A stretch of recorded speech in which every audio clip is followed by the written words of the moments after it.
होताना दिसत नाही। यंदा पावसाची स्थिती चांगली जरी असली तरी मात्र त्यापासून अनेक ठिकाणी अडचणीही निर्माण होत आहेत। तळोदा तालुक्यातील रांजणी पाडळपूर रस्त्यावरील फरशी पूल पाण्याच्या ओहात वाहून गेला। पाहूयात ही बातमी। तळोदा तालुक्यातील रांजणी पाडळपूर रस्त्यावरील फरशी पूल गेल्या 3 वर्षापासून पावसाळ्यात वाहून गेला। दरवर्षी शेतकरी मातीचा भराव करून या पुलावरून दळणवळण करीत असतात। मात्र यंदा पाऊस अधिक प्रमाणात झाल्याने हा फरशी पूल पुन्हा वाहून गेला। यामुळे पाडळपूर, गोपाळपूर, पुनर्वसन, जीवनगर या गावांना जोडला जाणारा रस्ता बंद झाला। त्यामुळे या परिसरातील नागरिकांना तसेच शेतकऱ्यांना अनेक अडचणींचा सामना करावा लागत आहे। 15 किलोमीटर अंतर फिरून गावाला पोहोचत होत आहे।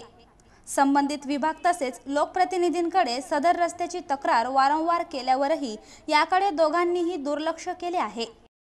गेल्या 3 वर्षापासून आमच्या या रस्त्याची अशी परिस्थिती झालेली आहे।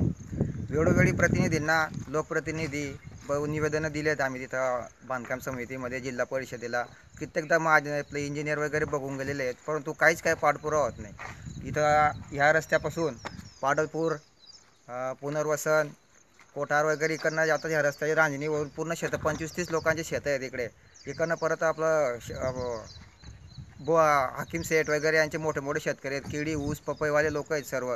आणि 3 वर्षापासून आम्ही स्वयं खर्च करून ही फरशी बांधत असतो। तर शासनाने याकडे पूर्णपणे दुर्लक्ष केलेलं आहे आमच्याकडे।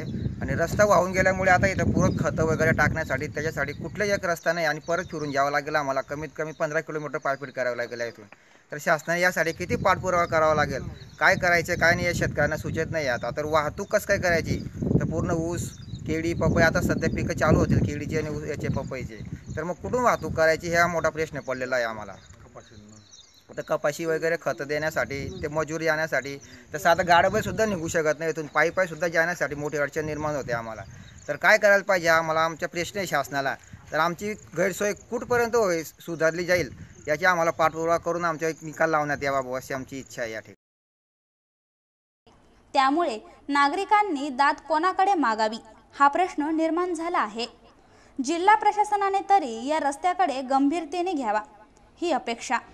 MDTV साठी सुधाकर मराठे, तळोदा। वळूयात पुढे।